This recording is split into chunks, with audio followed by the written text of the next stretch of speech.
अस्सलाम वालेकुम दोस्तों।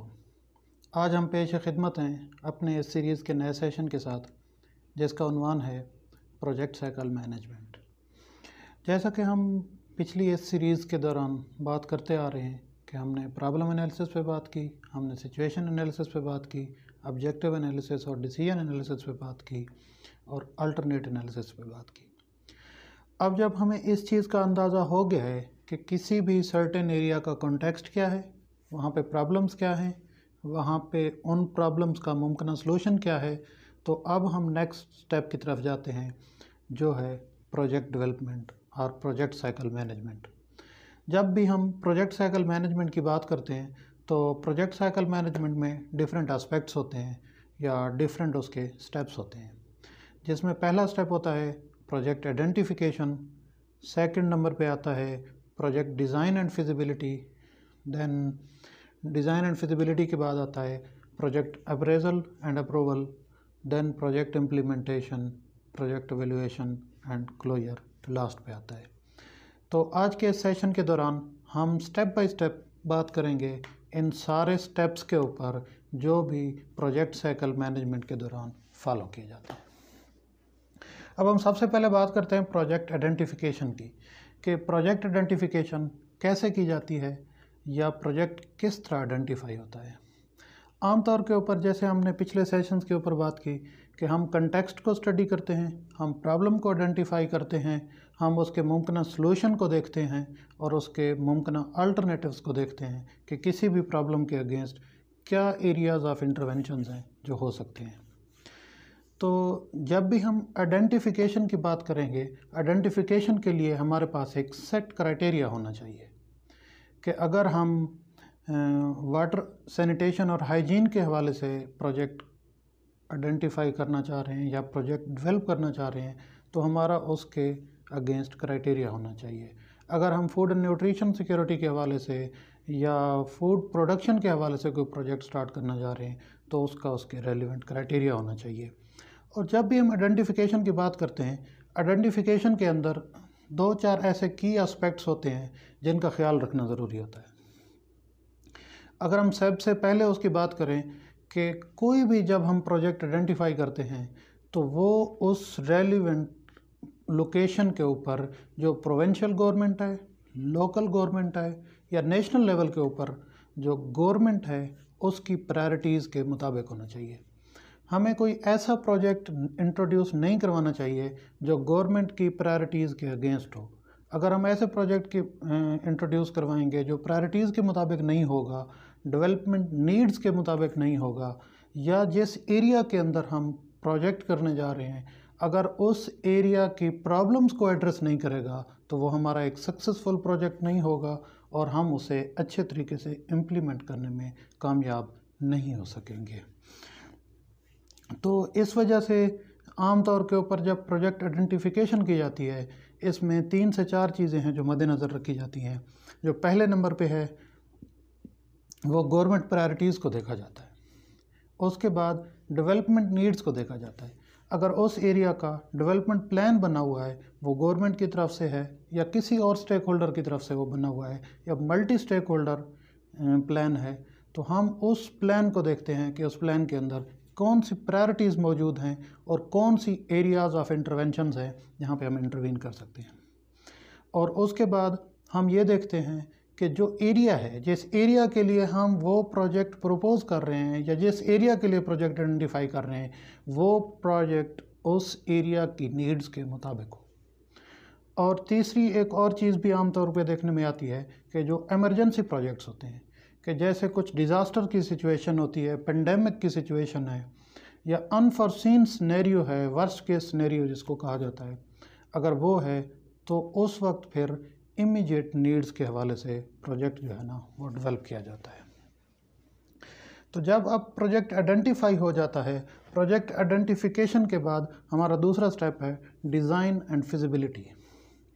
अब जो प्रोजेक्ट डिज़ाइन होता है इसके अंदर डिफरेंट एस्पेक्ट्स देखे जाते हैं। जैसे हमने पहले बात की कि हमने प्रॉब्लम एनालिसिस किया, हमने कॉन्टेक्स्ट एनालिसिस किया, हमने डिसीजन एनालिसिस किया या अल्टरनेट एनालिसिस किया या पोटेंशियल एनालिसिस किया।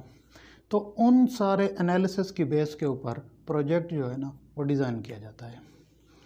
हम ये देखते हैं कि जब हमने डेवलपमेंट प्रॉब्लम की बात की थी प्रॉब्लम एनालिसिस के दौरान, तो हमारे उस प्रोजेक्ट को, प्रोजेक्ट डिज़ाइन को, जो कोर डेवलपमेंट प्रॉब्लम है उसको एड्रेस करना चाहिए। अगर वो उसको एड्रेस करेगा तो वो उस एरिया की नीड के मुताबिक होगा। उसके बाद हम डिज़ाइन के अंदर ये देखते हैं कि प्रोजेक्ट का ऑब्जेक्टिव क्या होगा, डेवलपमेंट ऑब्जेक्टिव क्या होगा। कि जैसे हमने ऑब्जेक्टिव एनालिसिस में बात की थी कि जो हमारा कोर डेवलपमेंट ऑब्जेक्टिव है, तो उस कोर डेवलपमेंट ऑब्जेक्टिव के साथ हमारे प्रोजेक्ट का जो ऑब्जेक्टिव है वो अलाइन होना चाहिए। और उसके बाद हम प्रोजेक्ट ऑब्जेक्टिव्स, जब हमने एक ओवरऑल ऑब्जेक्टिव डिज़ाइन कर लिया, उसके बाद हम स्पेसिफिक ऑब्जेक्टिव्स डिफ़ाइन करते हैं। कि जैसे आप दोस्तों को याद होगा कि हमने ऑब्जेक्टिव एनालिसिस के अंदर डिफरेंट मीन्स की बात की थी। जब हमने मीन्स एंड एंड्स डायग्राम की बात की थी कि उसके अंदर जो मीन्स होते हैं वो प्रोजेक्ट के स्पेसिफिक ऑब्जेक्टिव्स होते हैं, और जो एंड्स होते हैं वो उस प्रोजेक्ट्स के रिजल्ट्स होते हैं।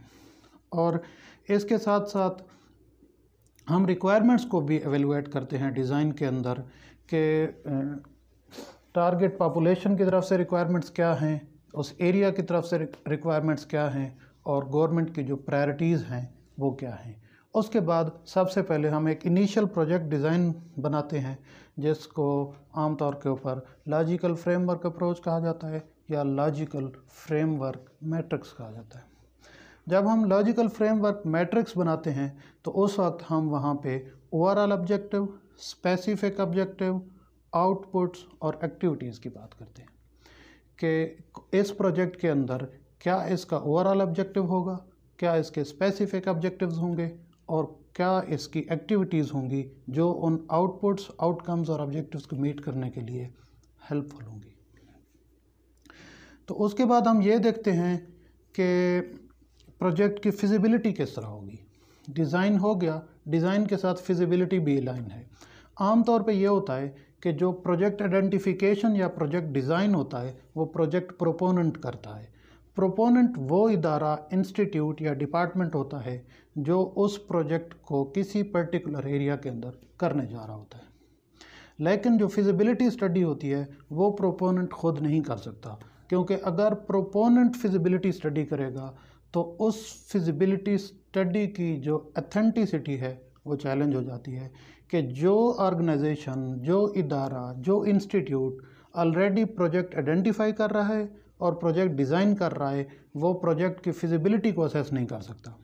फिजिबिलिटी असेसमेंट के लिए थर्ड पार्टी को एंगेज करने की ज़रूरत होती है कि कोई भी ऐसा इदारा, कोई भी ऐसा इंस्टीट्यूट, कोई भी ऐसी फर्म जो प्रोजेक्ट आइडेंटिफिकेशन या प्रोजेक्ट डिज़ाइन के अंदर इन्वॉल्व नहीं होती, वो प्रोजेक्ट की फिजिबिलिटी करती है। फिजिबिलिटी के अंदर भी डिफरेंट एस्पेक्ट्स होते हैं कि जब भी प्रोजेक्ट की फिजिबिलिटी की जाती है उस वक्त ये देखा जाता है कि क्या प्रोजेक्ट टेक्निकली फिजिबल है, क्या उस प्रोपोनेंट की, उस इंस्टीट्यूट की, उस ऑर्गेनाइजेशन की इंस्टीट्यूशनल कैपेसिटी है इस प्रोजेक्ट को इम्प्लीमेंट करने के लिए, जिसको हम इंस्टीट्यूशनल फिजिबिलिटी कहते हैं। और उसके साथ साथ सोशल फिजिबिलिटी भी की जाती है। क्या जो एरिया प्रपोज किया जा रहा है इस प्रोजेक्ट की इम्प्लीमेंटेशन के लिए, क्या ये प्रोजेक्ट उस पर्टिकुलर एरिया में, पर्टिकुलर कंटेक्स्ट में, पर्टिकुलर कल्चर में इम्प्लीमेंट करना फिजिबल होगा या नहीं। उसके साथ साथ इन्वायरमेंटल फिजिबिलिटी भी की जाती है कि क्या इस प्रोजेक्ट की वजह से इन्वायरमेंट को कोई अनफॉरसीन या अनइंटेंडेड नेगेटिव इम्पैक्ट्स तो नहीं होंगे। अगर वो नहीं होंगे तो वो प्रोजेक्ट जो है वो इन्वायरमेंट के लिहाज से फिजिबल होगा। और उसके साथ साथ उसकी फाइनेंशियल और इकोनॉमिक फिजिबिलिटी भी देखी जाती है कि प्रोजेक्ट डिज़ाइन के अंदर जो प्रोजेक्ट बजट या प्रोजेक्ट रिसोर्सेज प्रपोज किए गए हैं, क्या वो प्रोजेक्ट उन रिसोर्सेज या फाइनेंसेस के अंदर इम्प्लीमेंट करना पॉसिबल होगा या नहीं। और इकोनॉमिक फिजिबिलिटी इस तरह देखी जाती है कि कास्ट जो है पर इंटरवेंशन या कास्ट पर बेनिफिट एनालिसिस किया जाता है कि क्या एक पर्टिकुलर कास्ट रेंज के अंदर रहते हुए उस प्रोजेक्ट के ऑब्जेक्टिव्स को अचीव किया जा सकता है या नहीं।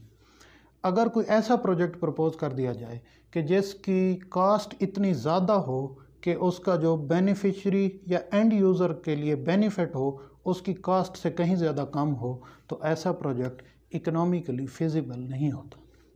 तो फिजिबिलिटी में ये एस्पेक्ट देखे जाते हैं कि जैसे हमने बात की कि टेक्निकल फिजिबिलिटी, इंस्टीट्यूशनल फिजिबिलिटी या organisational feasibility, social feasibility, environmental feasibility, financial और इकोनॉमिक फिजिबिलिटी उस प्रोजेक्ट की देखी जाती है। अगर इन सब एस्पेक्ट्स के ऊपर प्रोजेक्ट पूरा उतरता हो तो वो प्रोजेक्ट इम्प्लीमेंटेशन के लिए फिजिबल कंसिडर किया जाता है। तो नेक्स्ट जो स्टेप है प्रोजेक्ट साइकिल का वो है प्रोजेक्ट अप्रेजल। अब पहले जैसे हमने बात की कि प्रोजेक्ट डिज़ाइन और प्रोजेक्ट आइडेंटिफिकेशन प्रोपोनेंट करता है, उसके बाद प्रोजेक्ट की जो फिजिबिलिटी है वो थर्ड पार्टी करती है, फिर प्रोजेक्ट अप्रेजल एंड अप्रूवल है। प्रोजेक्ट अप्रेजल फंडिंग एजेंसी करती है कि फंडिंग एजेंसी अपने तौर के ऊपर देखती है, एग्जामिन करती है प्रोजेक्ट के डिफरेंट कंपोनेंट्स को और उसकी फिजिबिलिटी रिपोर्ट को कि इस प्रोजेक्ट को फंड किया जाना चाहिए या नहीं। और उसके साथ साथ जो अप्रेजल होता है वो भी फिजिबिलिटी के साथ लिंक किया जाता है कि क्या प्रोजेक्ट टेक्निकली फिजिबल है, इंस्टीट्यूशनली फिजिबल है, यानी उस इंस्टीट्यूट को, उस प्रोजेक्ट को इम्प्लीमेंट करने की कैपेसिटी और मौजूद है। और फाइनेंशियल अप्रेजल किया जाता है कि क्या इतने फाइनेंसेस जितने उस प्रोजेक्ट के इम्प्लीमेंटेशन के लिए प्रपोज किए गए हैं, क्या वो इदारा उन फाइनेंसेस को ग्रांट कर सकता है या नहीं। तो इन सारे एस्पेक्ट्स को देखते हुए जो प्रोजेक्ट फंडिंग एजेंसी होती है वो प्रोजेक्ट का अप्रेजल करती है। अगर प्रोजेक्ट फंडिंग एजेंसी को ये लगता है कि प्रोजेक्ट का अप्रेजल ठीक है या उसकी फिजिबिलिटी के मुताबिक प्रोजेक्ट की जो अप्रेजल है वो टेक्निकली भी साउंड है, इंस्टीट्यूशनली भी साउंड है, फाइनेंशियली भी साउंड है, तो वो प्रोजेक्ट जो है ना अप्रूवल की तरफ चला जाता है। जब प्रोजेक्ट अप्रूव हो जाता है तो उसके बाद जो नेक्स्ट स्टेज होती है प्रोजेक्ट साइकिल के अंदर वो होती है प्रोजेक्ट इम्प्लीमेंटेशन। प्रोजेक्ट इम्प्लीमेंटेशन आमतौर पर वही ऑर्गेनाइजेशन, इंस्टीट्यूट या डिपार्टमेंट कर रहा होता है जिसने वो प्रोजेक्ट आइडेंटिफाई किया होता है या प्रोजेक्ट डिज़ाइन किया होता है और प्रोजेक्ट जो है ना वो प्रपोज किया होता है। इम्प्लीमेंटेशन के दौरान सबसे पहले डिटेल्ड इम्प्लीमेंटेशन प्लान बनाया जाता है और टास्क्स को असाइन किया जाता है कि किस तरह इन टास्क्स को कंप्लीट किया जाएगा, प्रोजेक्ट के इम्प्लीमेंटेशन का स्केड्यूल क्या होगा, प्रोजेक्ट टीम अपॉइंट की जाती है और उसके बाद प्लान के मुताबिक प्रोजेक्ट को इम्प्लीमेंट किया जाता है। और ड्यूरिंग इम्प्लीमेंटेशन प्रोजेक्ट का एनुअल रिव्यू भी किया जाता है, मिड टर्म रिव्यू भी किया जाता है और अगर उसके अंदर प्रोजेक्ट की किसी रिवीजन्स की ज़रूरत हो ड्यूरिंग द इम्प्लीमेंटेशन तो वो भी प्रोजेक्ट में की जा सकती है। और प्रोजेक्ट इम्प्लीमेंटेशन के दौरान ही प्रोजेक्ट का सस्टेनेबिलिटी प्लान बनाया जाता है कि प्रोजेक्ट आफ्टर कंप्लीशन, कि जब वो ऑर्गेनाइजेशन, वो इंस्टीट्यूशन या वो डिपार्टमेंट उस प्रोजेक्ट को कंप्लीट कर लेगा और किसी सर्टेन एरिया से वो एग्ज़िट कर जाएगा, उसके बाद प्रोजेक्ट सस्टेन करेगा या नहीं। तो उस वक्त प्रोजेक्ट्स के जो बेनिफिट्स होंगे वो किस हद तक सस्टेन कर रहे होंगे। और प्रोजेक्ट सस्टेनेबिलिटी के बाद प्रोजेक्ट की कंप्लीशन रिपोर्ट तैयार की जाती है कि जिसमें इम्पैक्ट लेवल के ऊपर, आउटकम लेवल के ऊपर और आउटपुट लेवल के ऊपर रिपोर्टिंग की जाती है एज़ पर प्लान। तो नेक्स्ट जो स्टेज होती है वो होती है प्रोजेक्ट एवेल्यूएशन। आम तौर के ऊपर प्रोजेक्ट एवेल्यूएशन दो तरह की होती है। एक एवेल्यूएशन इंटरनल एवेल्यूएशन होती है कि जो प्रोजेक्ट प्रोपोनेंट होता है या प्रोजेक्ट एग्जीक्यूशन बॉडी होती है वो उसका एवेल्यूएशन करती है, जिसको इंटरनल एवेल्यूएशन कहा जाता है। और एक एक्सटर्नल एवेल्यूएशन होती है कि जो थर्ड पार्टी के थ्रू की जाती है। और प्रोजेक्ट एवेल्यूएशन के अंदर डिफरेंट एस्पेक्ट्स होते हैं, 5 से 6 ऐसे एस्पेक्ट्स होते हैं जिनको स्टडी किया जाता है। सबसे पहले प्रोजेक्ट की रेलिवेंस देखी जाती है एवेल्यूएशन के दौरान। क्या वो प्रोजेक्ट उस एरिया के लिए, उस कंट्री नीड्स के मुताबिक या किसी भी डेवलपमेंट प्लान के साथ या डेवलपमेंट प्रायोरिटीज़ के साथ मैच करता था या नहीं, या उसके मुताबिक वो रेलिवेंट था या नहीं। अगर कोई ऐसा प्रोजेक्ट प्रपोज कर दिया जाए कि जो कंट्री की जो डेवलपमेंट नीड्स हैं या जो डेवलपमेंट प्रायोरिटीज़ हैं उनके साथ मैच ना करता हो, तो इवेलुएशन स्टेज के ऊपर प्रोजेक्ट रेलिवेंस के अंदर ये चीज़ आइडेंटिफाई हो जाती है कि ये प्रोजेक्ट कंट्री नीड्स के साथ या डेवलपमेंट नीड्स के साथ अलाइन नहीं था। और उसके बाद प्रोजेक्ट इफ़ेक्टिवनेस देखी जाती है, जिसमें आमतौर के ऊपर कास्ट इफ़ेक्टिवनेस देखी जाती है कि कास्ट क्या थी प्रोजेक्ट की, किसी भी एक्टिविटी का इम्पैक्ट जनरेट करने के लिए उसके ऊपर कितनी कास्ट लगाई जाइए। आमतौर पर ऊपर इसको वैल्यू फॉर मनी के टर्म्स में भी देखा जाता है। और जो नेक्स्ट एस्पेक्ट होता है वो प्रोजेक्ट एफिशिएंसी होता है कि एफिशिएंसी में ये देखा जाता है कि जो प्रोजेक्ट्स की इनपुट्स हैं वो कितना इकोनॉमिकली इम्प्लीमेंट की गई हैं और इनपुट्स किस तरह रिज़ल्ट्स के अंदर, कितना इकोनॉमिकली इनपुट्स रिज़ल्ट्स के अंदर कन्वर्ट हुई है।